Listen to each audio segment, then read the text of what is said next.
so I suspected maybe somebody else. My name is Mike Flannagan. I do a couple of things. The main thing that I do when I get up in the morning is go to work for SAP. Anybody know SAP? Yeah, most of you, okay. 140 billion valuation software company based in Germany. I don't speak German. I may have given myself away as not actually German. But I'm responsible for a couple of things for them. One is their analytics portfolio. We make a bunch of software that does analytics. It's about €1.5 billion annual business for us. And then I'm also responsible for our innovation brand, which is called Leonardo. So it's along the same sort of lines as what IBM has done with Watson or what Salesforce has done with Einstein. Just trying to give a little bit of brand and personality to machine learning, the Internet of Things, blockchain, some of our other innovative technologies.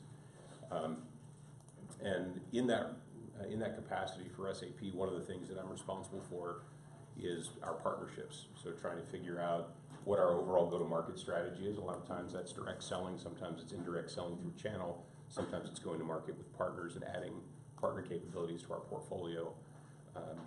Before this, I was with Cisco Systems for 15 years as Vice President and General Manager of an enterprise software line of business, so most of my background is in enterprise software. And there I was responsible for a couple of things. One was I was co-founder of an IoT accelerator in Europe called Challenge Up with Intel and Deutsche Telekom. And through that, I was responsible for a lot of our startup partnerships. So they asked me if I'd come in and speak to you guys, and if so, what topic was I interested in talking about? And I thought that maybe talking a little bit about startup corporate partnerships would be interesting, and maybe something that I'd done enough with that I could add a little value. Can I just get a quick show of hands? How many of you in here have been in your startup to date working with a corporate or trying to strike up a partnership with a corporate? How many of you feel like that's been, keep your hands up. How many of you feel like that's been really successful so far? Okay, that's pretty standard. We'll take your notes later because you apparently got it figured out. Look, I've been on the corporate side for 20 years doing partnerships with startups, and I would say 48 out of 50 have been a total waste of time. The other two were a moderate waste of time. It's not been great. There are a few where I've seen really great results. I don't know that necessarily equates to a cookbook that's totally repeatable to make everyone a success, but I can give you volumes of data about what doesn't work well. So I thought that would probably be more interesting than trying to talk about the unicorn couple that I feel like were really home runs. So I'm just curious, for those of you who have done startup corporate partnerships, what was the driver? Was it that you wanted to become part of their product portfolio? Was it that you were using it as a sneaky way to try to get acquired by them? Like, what was the driver? For us, it was risk management. Okay. Yeah, for us, it was distribution and potential, acquisition and so on. Distribution meaning access to their field? Yeah, meaning they would get our product out to the world because they already sell similar products to the world. I will tell you, at the two major corporations that I've done startup partnerships with or for, I would say probably the greatest myth that I can dispel for everybody quickly is that if you strike a partnership, you're going to get access to their sales force and they're going to go out and sell your product. I think at Cisco the number we quoted was 100,000 things that were on our price list already. I can't remember if it was 100,000 or 150, but more than a few, right? Trying to get one enterprise account manager to understand 10% of the stuff that we made internally that was already on the price list versus getting a startup where they say, an enterprise account manager at a big multinational carries a number of 3 to 10 million a year. So unless you're planning on bringing something to the price list that's like $1 million plus deal for them, it's going to be tough to get any attention at all. We have the same strategic that we're talking to. We're just in different different discussions, different phases? Not we're in different categories. Yeah. Okay. So I mean, I think the thing that I could do to add the most value for you guys is just talk about what hasn't worked well and some pitfalls to avoid. Number one thing that I see from the corporate side is an interest in appearing to the customer base to be young and cool and innovative, like a startup. And so the best way to do that is to bring a startup with me to show you how cool I am. And so there's a lot of interest in programs that generate press releases about partnerships and startups and work that we're doing and cool use cases that we can show at trade conferences. There's not a lot of actual thought given to how to scale that into the sales machine. And the reason for that is that in almost every company I've worked with, whether it was the ones I was employed by or peer companies, the people who think about scaling the sales machine and running the core product and the people who are chartered with going and talking to startups don't even talk to each other. Like they're almost never the same people. So there's a group with every big multinational company that's doing startup stuff, whatever that is, and everybody else in the company is like, yeah, we don't know what they do. So my number one thing that doesn't work is don't just accept the machine that they give you. Make sure that you are actually in the line of business. Make sure that you have a line of business sponsor.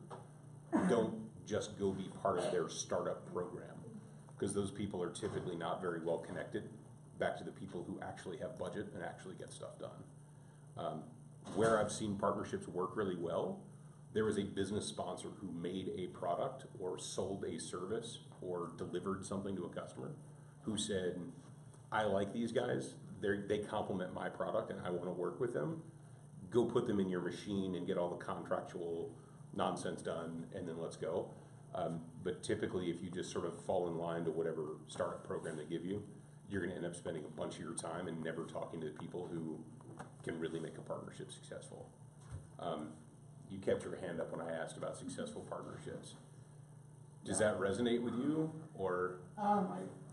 It may be a different kind of, it may be that the corporate partnerships that we're working with are slightly different structured than the companies that you're talking about. Usually we're working with civil and environmental engineering firms, and they want to add our product to their lineup because they're going after this, that, or their RFQ or RFP. Sure. And what they're saying, when someone wants qualifications, they can bring me in there. And, we've spoken of these things, he's nationally recognized expert on X, Y, or Z, and it just makes them look pretty.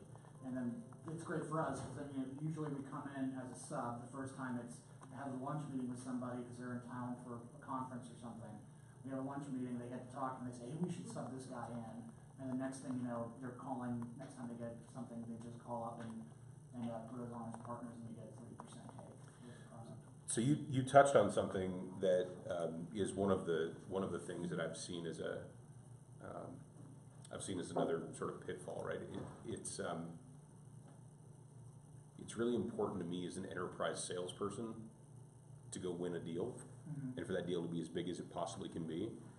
I love having people from startups, other companies, whatever, who can help me check one more box, who can help me score 1 point higher on the assessment in an RFQ. Like, if you can help me win a deal, we're in. The thing about that is, I don't see the salespeople who actually care about winning deals ever involved in partnership discussions. So what you get, again, is you get shoved into this group that's responsible for partnerships or responsible for startup activities or whatever. A little bit different with civil engineering firms. Yeah, you've got to. I'm getting called by the project manager and engineer. You've got a different world, right? You've got people who really need to deliver. Yeah. What if your entry point is with a salesperson? I mean, Yay. Okay. I mean, if your entry point is with a salesperson, I mean, like that's. and they're saying, I need these guys with me to help close that deal with, Coca-Cola, how does it get any better? So that would be my number one piece of advice. That would be, regardless of how the conversation starts, very quickly it needs to get around to a short list of customers that we're going to go chase together. Otherwise, I mean, I have 91,000 colleagues at SAP. I can waste your time forever and never feel it. right? We can have an endless series of meetings and conference calls and workshops, and it doesn't slow me down. I've got 91,000 other people to go do other stuff. You guys have 1, 2, 5 people. How much time can you spend investing in a partnership before it generates some revenue for you? And you know, my number one piece of advice is understand very quickly when you start those corporate sort of I want to be your partner discussions. What does that look like for you guys as a big company? Does that look like we're going to go chase a deal together tomorrow because I've got a sales guy who said I like this and I want to go chase a deal with it? If so, that's the best. The worst is, well, we want to put you in this program and we want you to come in with other startups and we're going to do some design thinking together. You guys don't have time for that stuff. Right? But unfortunately, if you haven't already experienced it, you Even inevitably if they have a will. venture arm, What's that? even if they have a venture arm, because a lot of them now, like, Yeah. they'll say, hey, we're gonna bring in 6 companies who have a specific value proposition Yeah. for us down the line, and we're gonna pilot for X amount of time. Mhm. And at the end of that, if it's, however they're gonna measure success, our venture arm is gonna put capital into you. We're gonna push your product up, but we're also gonna invest in I love it. Show me the term sheet. Right. The way, I mean, listen, the way that goes on the corporate side is, we're a huge company. We make a bunch of billions of dollars every year. Any startup would be lucky to get access to our sales force and a partnership with us. Just bring them in, and we'll let them fight it out, and we'll figure out who the 2 or 3 are that we like at the end. That's great for the 2 or 3. But what happens to the other 10? Yeah, they just spend 6 Right? months. You spend 6 months, you go through their nonsense. Maybe you learn some stuff, but you're not making a bunch of money. So you've got to decide what is the outcome. If you want to go partner with an Intel or an Oracle or whoever, and your main objective for spending 6 months in their corporate incubator sort of deal is to learn, then cool. At the end of 6 months, if you've learned, you're successful. But if your objective is revenue oriented or investment oriented, the question has to be upfront. Like, where is the term sheet that says if we do these 4 things, this is how much you're going to invest? The main thing that I see, and listen, from the corporate side, it's no problem for me if you don't want to upset me, so you don't ask hard questions, because I'm perfectly happy to spend 6 months exploring, and I've got 91,000 people. I can spend a lot of time exploring a lot of things, and not many of them need to go anywhere. You guys can't make that kind of investment, so don't be afraid to ask hard questions up front about, like, what does success look like for you in a partnership? If you're telling me you have an investment arm and if things go well with this proof of concept, you're going to invest in me, like, what exactly does that mean? What exactly does a successful POC look like? What boxes do we need to check? If we check these boxes, do you already have investment committee approval to make the investment? Or is it that we're going to do a POC, and if we hit these things, then you're going to sponsor a business case where we're going to go ask for that investment? Because even if I have the best intentions, right, I've sort of portrayed the corporate side guy as somebody with bad intentions. Even if I have the best intentions, if I don't own the investment committee, if I'm not the CFO or the GM of whatever, business conditions change. And that's corporate America's favorite phrase. I'm sorry we had to lay you off, business conditions changed. I'm sorry we had to cancel that contract, business conditions changed. Same thing for you guys, right? And the downside risk for them of saying business conditions changed to a customer is much bigger than saying it to you. So they've got to figure out how to close a 1% budget gap. It's much easier to say, hey, I'm sorry, we can't give you that money that we thought we were going to give you. We're instead going to go take care of one of our customers. Don't be afraid to ask the hard questions if you're going to do a How is partnership. that person being judged? That person who's responsible for getting 6 of us into their program, like, does that guy not have any accountability? I mean, how is he or her judged? So one of the things that I find useful to answer that question is to ask what part of the organization they belong to and sort of understand the reporting structure. Mm-hmm. If they report up to the chief financial officer, or they report up to the head of a portfolio, and that portfolio is judged on its return, Like, that's different than if they report to the chief innovation officer. Our chief innovation officer is like this brilliant German guy, deeply technical, really understands the market. Like, I think a lot of him. I sit with chief innovation officers from other companies all the time, and they're anywhere from a former CIO who couldn't run the infrastructure, so they park them in some innovation role, to somebody with a master's degree in finance, where innovation really means how do I turn 3% out of my operating expense, right? To people who are truly innovators.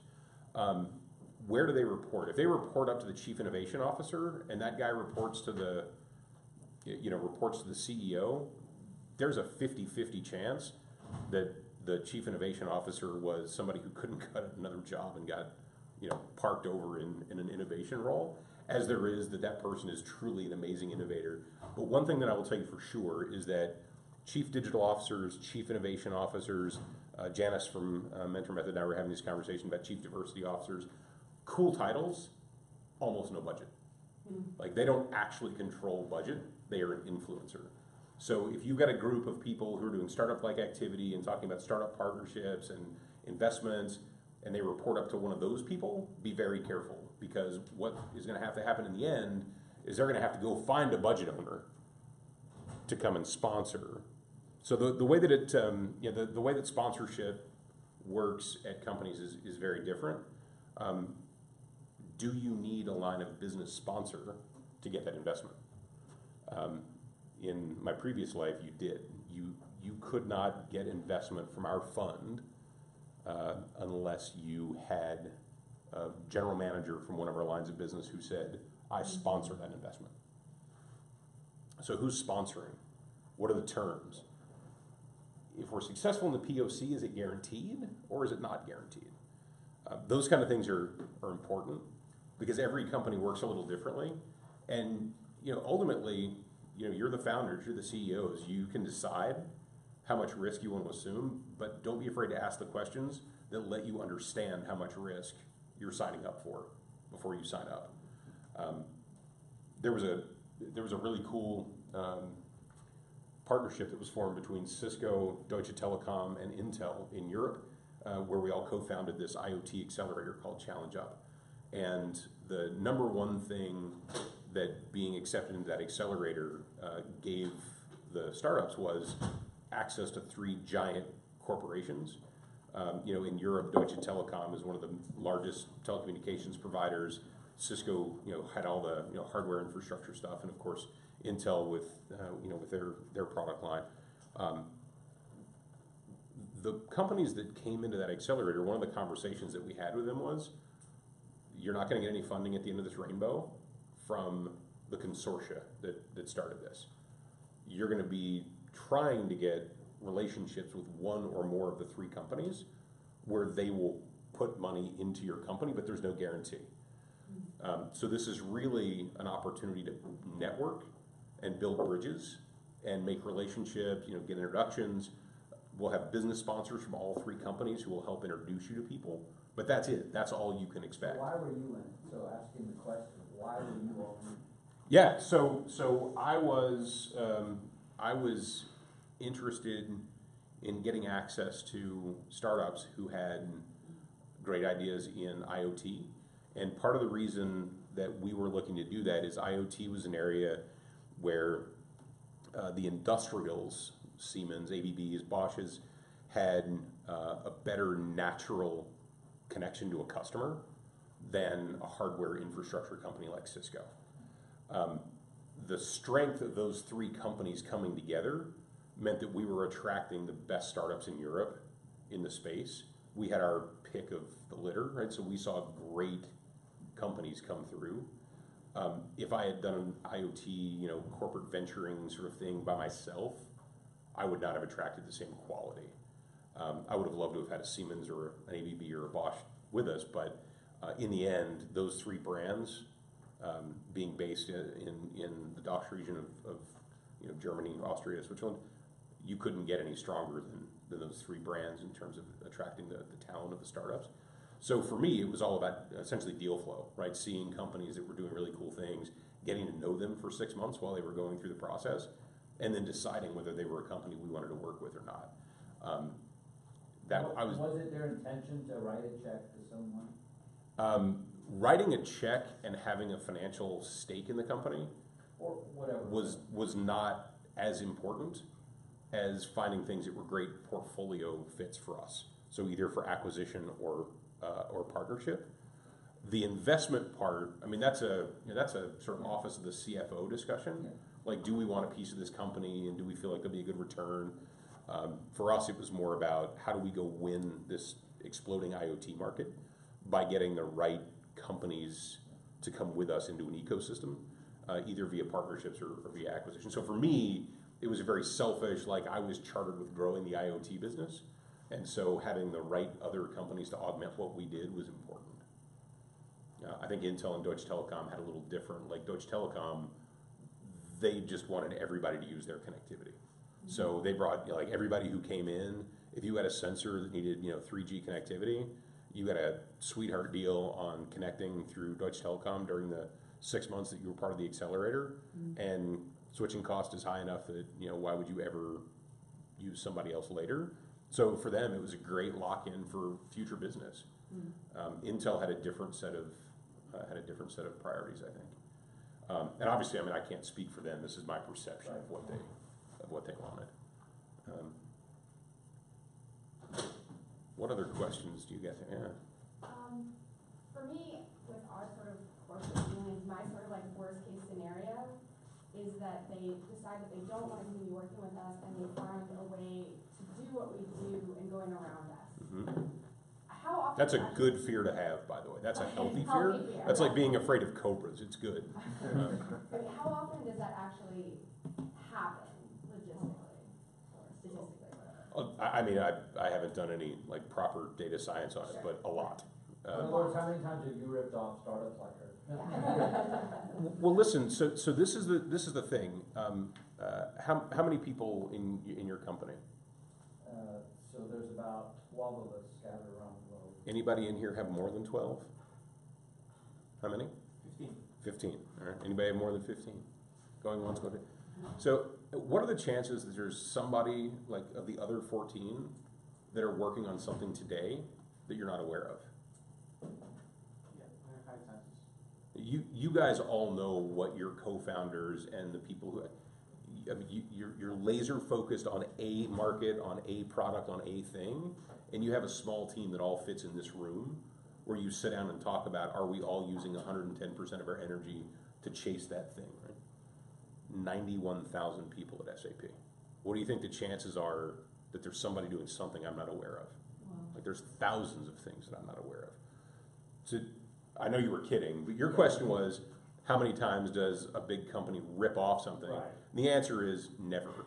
Because companies the size of SAP, Cisco, Intel, Deutsche Telekom, you go steal somebody's intellectual property and the amount of money that they can come get from you is massively punitive. They don't steal things. They respect intellectual property.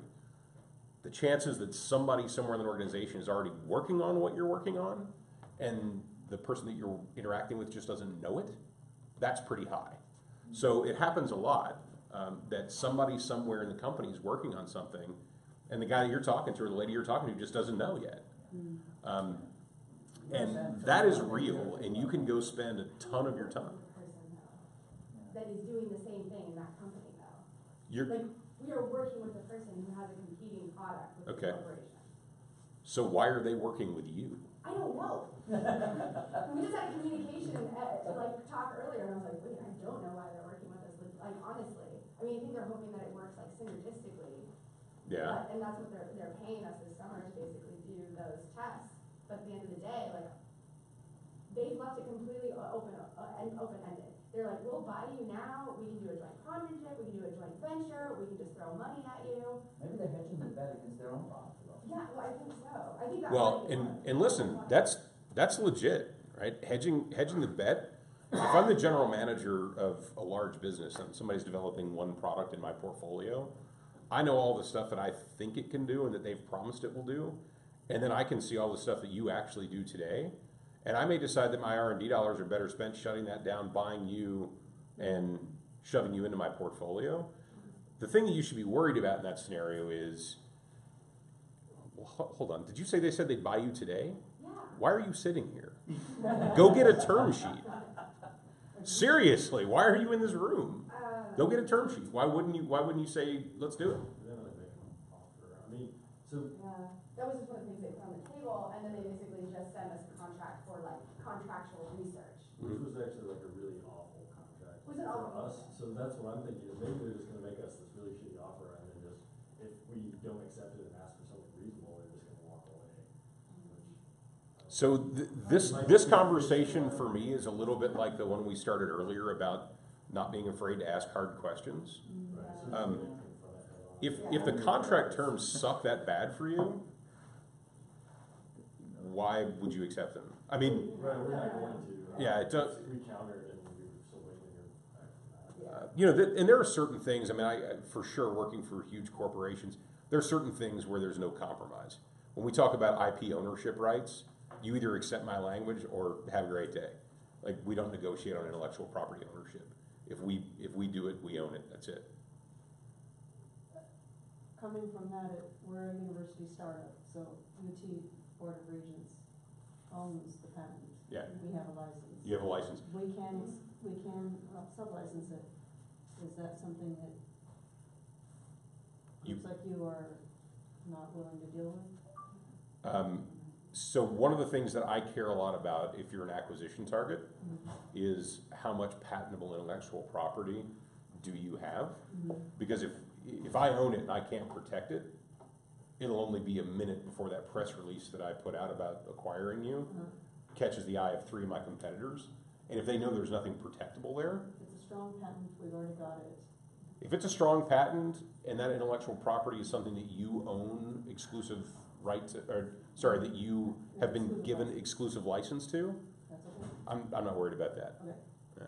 But, you know, that's all about having my IP attorney review the language where that license was granted. I want exclusive worldwide rights. Yep. I want to be able to sub those rights out to other people. I want to be able to sell those rights.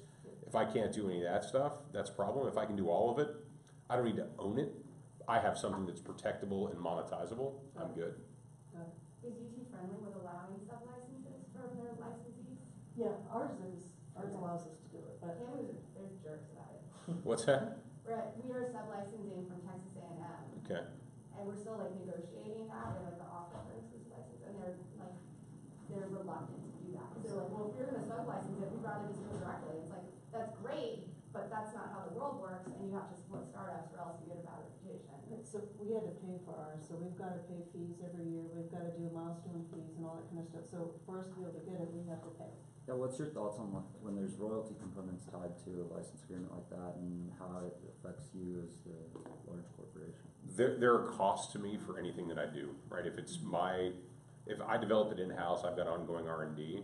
If I've licensed it from somebody else, I've got royalties. At that point, it's purely a financial calculation. Do I feel like I can sell it for enough to make enough profit that it's non-dilutive to my overall profitability? I don't care how those numbers get in. It's the same calculation as having to maintain ongoing R&D.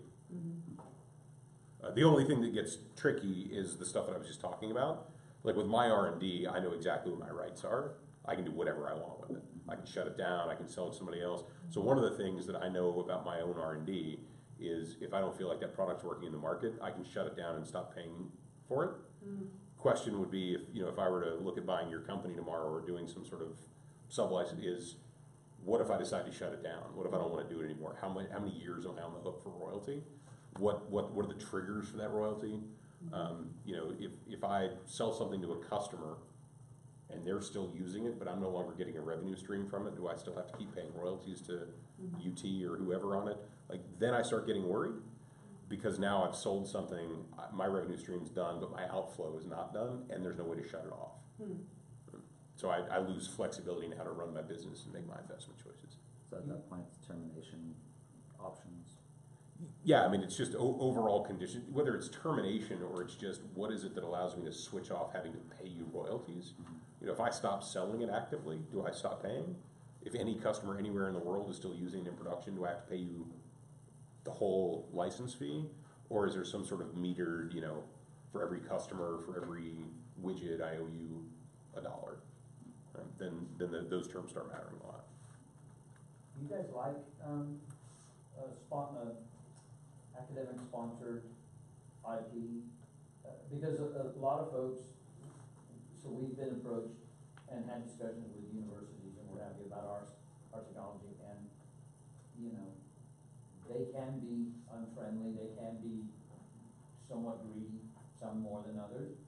But then some investors say, hey, it's a good thing to be with the university because people don't wanna go sue a university system because they're big. But on the other hand, it's like, well, maybe Well, I'm so one of the things, one of the things that I like about IP that comes out of university and continues to be owned by the university is if somebody decides later that infringed on something that they had done, as long as our contract terms are written correctly, you don't talk to me about that. You go talk to the Board of Regents at UT, and I don't know how much money you have, but I know how much money they have, and that makes me feel better that all of a sudden, as a startup, if you come sue me and I'm 100% right, I may still be bankrupt by the time we're done fighting about it in court. I'm married to a lawyer, and everybody hates him until they need one, by the way. But I love my lawyer. if you have never been on the wrong side of a lawsuit that was where you knew you had done nothing wrong, you cannot possibly understand the intestinal discomfort that comes from spending 6 figures to defend yourself and then winning but not recovering legal fees. Right? You settle for $1, everything goes away, but you spend $100,000 in litigation. That kind of stuff. If I can offload the risk of somebody suing, saying that my product infringed on their prior work, cool. Whether I like working with universities or not, and university-owned intellectual property is a slightly different discussion. Yeah. That all depends on the license terms. Look on it favorably, or well, as an investor, it depends on when you say you all, like which hat am I wearing? yeah. If you're talking about like our investment arm, Yeah. I love it because it's non-dilutive. Like when universities give you a grant to go do something, I love it because it's non-dilutive to our investment. If you talk about us as a partner, I like it because if somebody sues you, they're not really going to sue you. They're going to sue the university, and the university's got plenty of money to defend that. And so you're not just going to fold up shop and go away because somebody thinks that IP interferes with theirs. If I want to acquire you, then it gets a little tricky. Then there's more to be concerned with than just acquiring you and all of your intellectual property. Now I have to decide how much do I want to be dealing with this university for the rest of our natural lives, and how intertwined do I want to be. So it's it depends on which hat I'm wearing. Were there any common threads with the unicorns that you spoke of? Anything like consistent across the board that was done right, or? Yeah, strong business sponsorship from somebody who owns a P&L. Somebody who owns a business, who's responsible for generating money for the company, right? So a product general manager or somebody who runs a line of business internally. If you're only being sponsored by the ventures group or the startup, ecosystem group or the, whatever, they're sort of like chief digital officers. Like they've got some influence, but they don't have any real power and they don't have any real money. So find a business sponsor, right? Like if you make tires for tractors, I want the business sponsor to be the guy who's responsible for selling tractors, like the guy who owns the tractor line of business, not the John Deere startup ecosystem general manager. Like that guy doesn't actually decide what goes in the product. So that's one thing for sure. Finding a strong sponsor from the actual product that you want to partner with or that you're going to be embedded into. You want to be part of that side of the business, not the venturing side. And it's fine to have the venturing guys involved, but you don't want them to be your only sponsor. You want a real business sponsor. That's one. Two is having a customer together. If you can do 6 months worth of work on figuring out how my widget and your widget work together, but until you find a customer to buy it, I don't care that much. Like, find one customer to buy it, now I care, right? So if you want to do a partnership, keep it as loosely coupled as you possibly can until you find that one customer, and then co-innovate around how to solve that customer's problem. That's more powerful as a success measure than all of the great meetings you have and all the contractual vehicles that you sign and all that stuff. Like, find one customer who will buy it. You've now proven that you have a minimally viable product when you put A and B together, and as you guys know, having an MVP and getting your first customer matters a lot. So those two things for sure. And the third thing is having a good shared understanding of what success means. I just gave you a couple of my thoughts on what it should mean, but do you feel aligned on the outcome? Like, at the end of a 6-month, 1-year partnership, that you guys are both looking at the same KPIs for success? Because if all you're doing is saying we really love each other and we want to figure out how to work together because we love your startup energy and we love your corporate whatever, okay, but maybe I, as the startup, am thinking that success looks like 3 paying customers, and you as the corporate are thinking success looks like giving me 6 months of free cloud services on Google Cloud. Like, if that's success for you, we're not aligned at all. So figuring out how to get that alignment and making sure that you guys are measuring success in the same way, those would be the things for me that would be probably common threads across ones that I've seen be successful. So,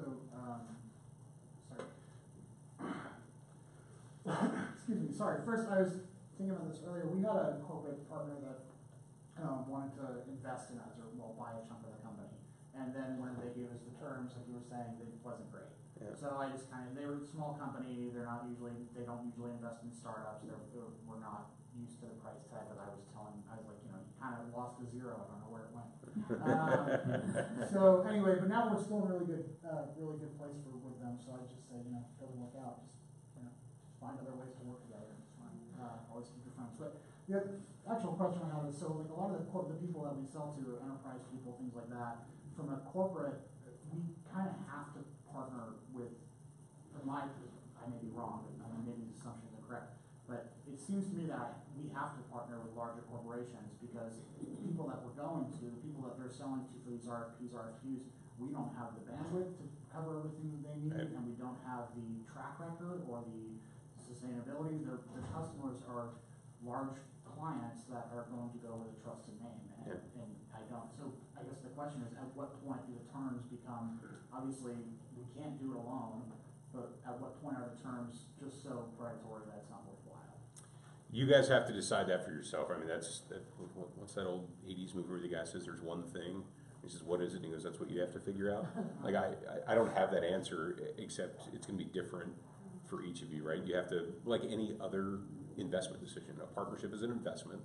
You have to decide, if I invest this much, do I get the return? In some cases, this much is accepting all the predatory terms and feeling like you got raked over the coals on every deal, but building a revenue stream that gets you to a place where you're paying all your employees and you're becoming an attractive target for an exit and that kind of stuff. Like, you've got to do that math on at what point does the scale tip to not worth it. Luckily, it hasn't happened yet. But I will say that one of the things that is one of the things from acquiring 6 companies, I think, over my career in big corporates, every time I've acquired a small company, you look at the contracts and the terms that they agreed to, and you just go, what were they thinking?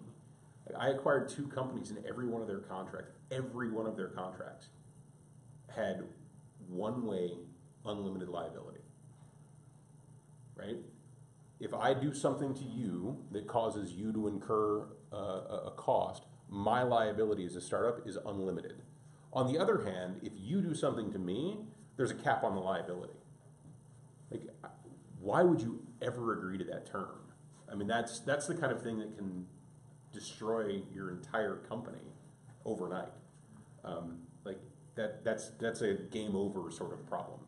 I won't ask you guys to raise your hands if you have a contract that gives you unlimited liability. I would just say I would not recommend it, no matter how badly you want to win the deal, because anybody who would really try to push you into unlimited liability probably has enough lawyers to put you out of business if you agree to it.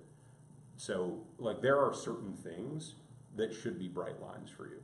Like, I don't cross that line ever. You know, for us, I told you earlier, like the big corporates that I've worked for, intellectual property rights and ownership of IP is a bright line. Like, we get to a certain point with our boilerplate language where somebody objects, we have like one extra paragraph that we'll add that gives them a little bit more comfort, and after that, we're done. We walk away. There's no discussion about it, because otherwise you're giving away the business, and you can't do. So you have to decide for yourself what are those areas where you should have bright lines. But things like IP ownership and limits on liability, those are things that can totally crush your company. Like, those are probably good places to find a bright line and draw it. That deal looks really sweet today, but if it costs you your whole company next year, in hindsight, it wasn't worth it at all. And big corporates will push like crazy for these terms, and some of them are bright lines. Like I said, for us, right, they're bright, and you just have to like when your bright line meets theirs, that's a good time to keep your friends, shake hands, and find a different way to work together. Because this is one I can't cross that bridge. But the kind of contract terms that you will probably get boilerplate from them, we've got 91,000 employees. I don't know how many of them are lawyers, but it's a bunch. And we've got people who sit around all day thinking about how to turn that paragraph into something that's a little bit better for us than it was before. Right? You don't have hundreds of lawyers, but you're all smart people, or you wouldn't be sitting here. You know when you read a language and go that it's probably not something you want to sign off on. I don't know if you can answer this, but it sounds like it would be really valuable when going to these corporate sponsors to find people who have been in your similar situation, like other people who have worked with that company. But I don't know, how do you go about even doing that? Like, how do you find out what their reputation is in terms of success, screwing people over? My favorite story along those lines is I was flying out of Bentonville, Arkansas. You guys all know who's headquartered in Bentonville, Arkansas, right? And there's a guy next to me on the plane, and he sits down in the seat, and before his butt even hits the chair, he's ordered a double gin and tonic. Oh, boy. And I mean, this guy, like, his tie's kind of loose, and he just looked haggard. And it turns out he was in Bentonville, Arkansas to negotiate the purchase of a large quantity of no-name toothbrushes. Huh. They compete with Oral-B and whatever, but they're like the generic brand. He spent he spent 3 days in what they call Vendorville. It's like this awful little cubicle world where they shove vendors. He spent 3 days with procurement in Vendorville, arguing over a half a cent per toothbrush. 3 days. Right. Figure out who the other startups are in your community that have tried to negotiate with those companies. Put it out in the community. Has anybody else ever negotiated with company X? Yeah, like, I mean, unless what you're doing with them is so super secret that even the knowledge of a discussion between the two of you would put you at some sort of disadvantage, just ask, right? And along those lines, one of the things I'll tell you, and it sounds like you live this in your world, big companies, enterprise companies, they want to do business with people who are already known to them, where they've already negotiated master service agreements, master contract terms. I tried, when I joined SAP 2 years ago, to get a new vendor added so that I could hire somebody to do graphics work for me. 4 months. 4 months to get a new vendor added to our procurement system because of all the crap that a new vendor has to go through. And also just because there's such a huge backlog of them and only a couple of people who add new vendors to our system that it just took time. So, you know, one of the things that you have to consider when you think about corporate partnerships is how hard it is to get on the procurement list for your target customers. You won't get access, as I started the session by talking about, to the global sales force of a giant company just because you have a partnership. In fact, you may not even ever get a meeting with anybody in their sales force. However, if you can use their paper to pass through on a sale, sometimes you can go sell to companies where it would take you 6 months to get on their approved vendor list.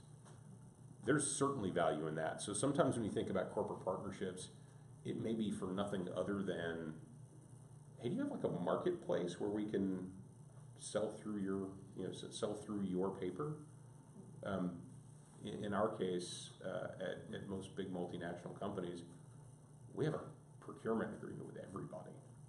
I mean, it's hard to find a company on the planet that doesn't have a procurement agreement with SAP or Cisco or Oracle or Microsoft, right? Like everybody, they're an approved vendor. So there's something to be said for partnering with people, even if all they're doing is having you resold through their paper or through their partners using their procurement agreements, which is an angle that typically you don't think about until you try to sell to somebody who actually wants to buy what you're selling, which is a great day, and then it takes you 6 months to get through the process of selling. 2 years for G? Yeah, not me, No. my husband's company. Yeah, not super surprising. Yeah. And that was probably the fast part of GE. Yeah. So what else? I mean, Well, who's a competitor of SAP? Oracle, probably our largest competitor worldwide. I think we're the 3rd or 4th largest software company in the world behind. Yeah, so it's Microsoft easier and to go out and find folks who have done business with those two behemoths than it is, I think, for us. The field's a little bigger. Yeah. Sure, sure. What space generally do you? Health, life science and healthcare, food, pharma, you know, Okay. supplement. But I mean, so what? Monsanto and Oh, no, that's not. okay, all right, Yeah. never mind. No. They're not a. But yeah, I mean, it's probably easier to go find somebody who's done business with IBM than it is to find somebody who's done business with one of your target companies. But you know, I suspect it's not impossible, particularly if you go to, you know, birds of a feather kind of startup events, right, where it's startups that are in your space generally. Surely, you guys are all knocking on the same doors. What are your thoughts on exclusivity contracts? If you get exclusivity, that's awesome. If you give it away, that usually sucks. Sorry, I should say something more prolific, I guess. But you know, it's another one of those investment decisions. If you grant an exclusive license to somebody, or you say, you know, you're the only company in the, you know, movie theater business that will ever sell this technology to. No, I was more talking about, like, so say we're going in for this RFP, Mhm. right? And they'll send a, you know, this company, I get a couple of different, thing gets put out there, I usually get about 3 or 4 different phone calls. I got you. So you can't Exclusivity you for can't the co-bid purpose with of somebody that. else Yeah. who's my competitor in this They deal. don't want to see my stuff on somebody else's. Yeah, just, I mean, you know, sort of obvious advice, but just don't bet on the wrong horse, right? You know, do I know that this company has a natural advantage to winning the contract? In which case, going in with them is a good, you know, good shot for me versus not. And also understand their next best option. They called you because they need something that you have to check that box on the RFP. Who do they call if you say, screw off, dude, I'm not doing that? If you know the next 3 people they call, that's, you know, so do they. But that's, I mean, that's not the case in every space. There are, you know, there are definitely situations, and I don't know your specifics, but there are definitely situations where the next best option is half as good as the best option, And if they say they won't do something exclusively with me, I may give. I may say, all right, I still need you, just, please don't.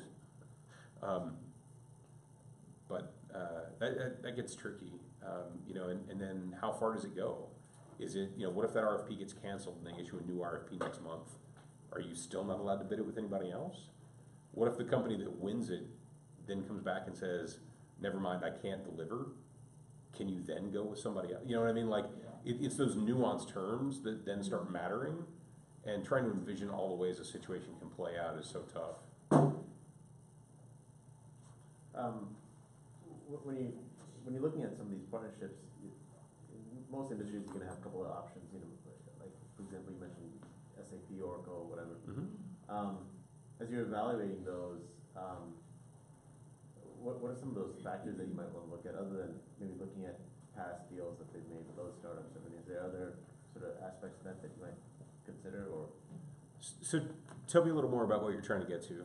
So in our space, we have sort of the ABB, Siemens, Rockwell, a few other companies. We've just dipped our toe in talking to some of them, at least introducing ourselves.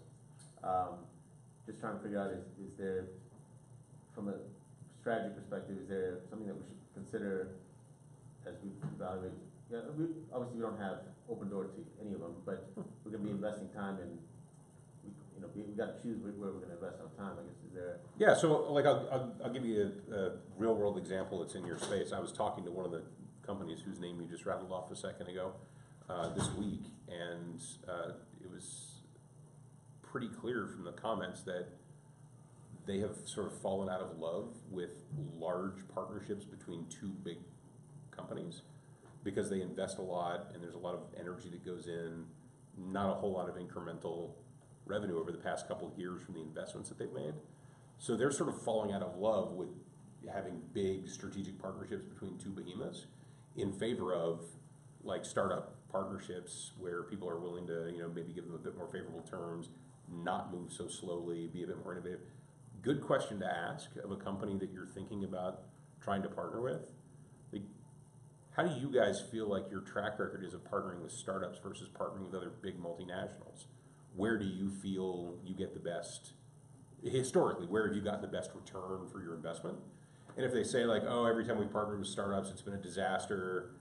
We partner with big multinationals and it's always a home run. Like, those are probably good, like, not buying signs, as opposed to like, oh, we did a partnership last year with this giant multinational, total disaster. Our board got involved, and we've said we'll never do those again. Cool. Okay, you're looking to do business with somebody more like me, and I don't know what other good advice there is to give you, other than just like you would for a customer, potential customer. You're looking for buying signs. Like, what are the things that I'm hearing or not hearing from you that tell me that you want the kind of partnership with me that I want with you, with terms that would work and that will get broad support across the organization and not waste time and money. I have a quick follow-up. What's some of the best ways that startups have approached you as a general manager of a business? We actually had this conversation just a little bit before you started, because I was talking with somebody in the room about their business, and they said, well, we wouldn't just go to a big company and tell them their product sucks. But sometimes telling a big company that their product sucks in a polite way is a really good way to start a partnership. Like, hey, I saw yesterday this guy bought a Coke instead of a Pepsi. Let me tell you what happened, and let me tell you why he bought a Coke instead of a Pepsi. And that's why you as Pepsi want to do business with me, because I can help you solve that. If you can help me figure out how to win more customers than the guy that I compete against, I want to hear what you have to say. I may decide I don't believe you, but I'm willing to listen now. And everybody has it, right? We own a company called SuccessFactors that is in the HR space. They compete with Workday. It's very clear that Workday and SuccessFactors are the two big ones in the market, and they compete. If you go look at ERP systems, right, it's SAP and Oracle, and it's very clear that those are the two ERP systems. Coke and Pepsi, right? It's very clear who the competitors are, especially where you have a clear, like, two-horse race in the market. If you pay attention to who's beating who, and you have something thoughtful to say about how you can augment what I'm doing so that I win more of those head to head, I want to hear it. I want to talk. What I don't want to hear when people approach me is why their product is the best product and the only one in the market and nobody else has ever done this before. It's BS. Like, whatever you're thinking of, somebody thought of it before and tried it, and is either better or worse than you, but you are not the only smart guy on the planet who's tried to do something. So don't come and tell me why you're the only, the best, the whatever. Bring me like a specific, in this scenario, for this thing, I can help you because together we can do something better than that. Yeah, and I mean, just to put this in like a stupid consumer example, somebody in this room can argue all day long why an iPhone is better than an Android, and somebody else on the other side of the room can argue all day long why an Android is better than an iPhone. That's a matter of your opinion, and if you believe that the iPhone is the best phone that was ever designed, and you can tell me all the reasons why, that's great, but it doesn't mean you're right. It means that you have a strong opinion that's well informed based on your perspective. But I can line somebody else up tomorrow who's going to argue the exact opposite point for all the exact reasons that they're going to argue that an Android is better. Coke and Pepsi, right? How many people in here are Coke people? How many people here are Pepsi people? Like, there's one in every room. I don't know what the hell's wrong with you Pepsi people. Come on, we're in Texas. But yeah, right? Big Red. Let's go to San Antonio. But those sorts of things, right? Where you come in and you pitch, and the pitch that you're making is about you. Like, that works about as well as going into speed dating and telling the person on the other side of the table how great you are. Like, that's not what anybody really wants to hear on a first date, right? What I want to hear is, tell me more about you. What do you like to do? Tell me, right? Understand where they are and what's going on with them. Have something thoughtful to say about something that's happening. Brother, don't just come in and tell me how great your company is and why you're going to win. Like, we'll figure that out. But first of all, I want to know that you're somebody that I actually want to engage with. That make sense? Yeah.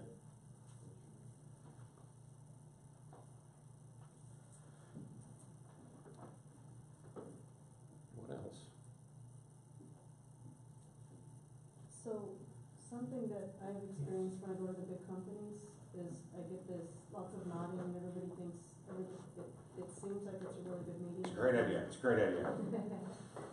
You just said my 2 least favorite words, by the way. My #1 piece of advice for startups is stop having good meetings. Stop it. No more good meetings. Well, it's my point is that it seems like it's a good meeting, you think you've got good follow-on objectives, you've got a good timeline, and then you get radio silence. And that phrase I heard is called Minnesota Nights. Yeah. So, Ever gone on a first date with somebody and thought it went okay and they never called again? It's the same deal, right? Like, I just didn't want to be rude. So I said, thanks, I had a good time. I'll call you later. bye. Right? How do you prevent that? How do you stop doing that, right? That's the question. If at the end of a meeting, with, if at the end of a first date somebody's like, okay, when am I going to see you again? When are we going out again? Like, you're going to get freaked out and leave. But this is not personal. This is business, right? Business is, I feel like we had a really good meeting. Do we have some tangible next steps? Do we want to do something or not? So it's okay that's basically. Absolutely. Have those hard conversations. Listen, if they really want to work with you, then they're already thinking about what the next steps are, and you can have a good discussion on it. If they haven't decided whether they want to work with you or not, and they're not willing to be honest and just say, you know what, I need to think about it because I'm not sure yet, then you probably don't want to work with them because they're going to waste your time. And if they've already decided they don't want to work with you, you haven't lost anything anyway because they weren't going to call. Don't be afraid to have that conversation though. Like, do we have some agreed next steps from this meeting or not? And look, I think everybody who works for a company the size of a Microsoft, an IBM, a Cisco, whatever, they all understand that startups don't have infinite resources. There is nothing wrong with politely saying, there's just 4 of us.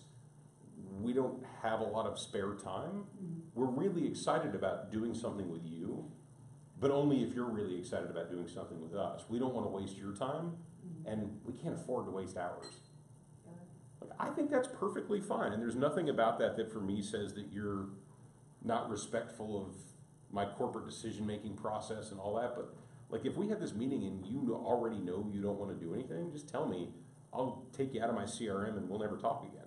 I won't waste your time anymore. Yeah, the last one I had, they basically said, we're gonna have a little meeting following this to see how we can incorporate, and then we'll contact you back. I should have answered, said, should we have a call next week? I should have said that as a follow-on, but. Yeah, I mean, in that, what to do. in that scenario, my default would be, I don't want to be pushy. I want you guys to take the time you need to debrief. Mhm.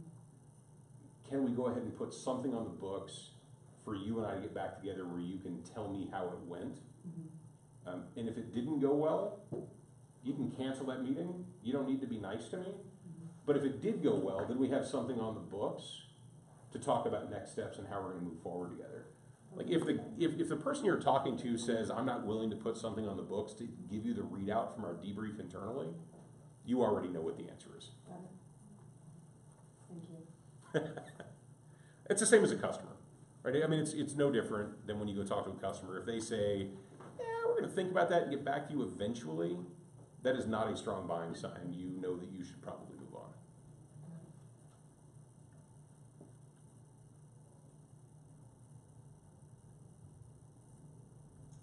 All right, so that's that's my tiny little bit of hard-learned experience from 20 years in corporate America.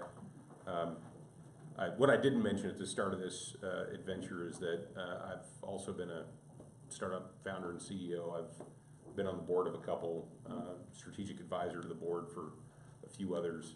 So I've been on the other side. I've been on your side of the table as well. And part of the reason why I like talking about this topic is that I feel like I've learned some lessons on both sides. So let me just in the last 2 seconds shift to that other side of the table for a minute. You wouldn't be doing what you're doing if you weren't passionate about the business that you've started. Just remember, most people who work for big corporations do not share that sense of passion for what they're doing. It doesn't mean they don't like their job. It doesn't mean they're not good at it. It doesn't mean they don't work hard at it. But they don't love it like you love it.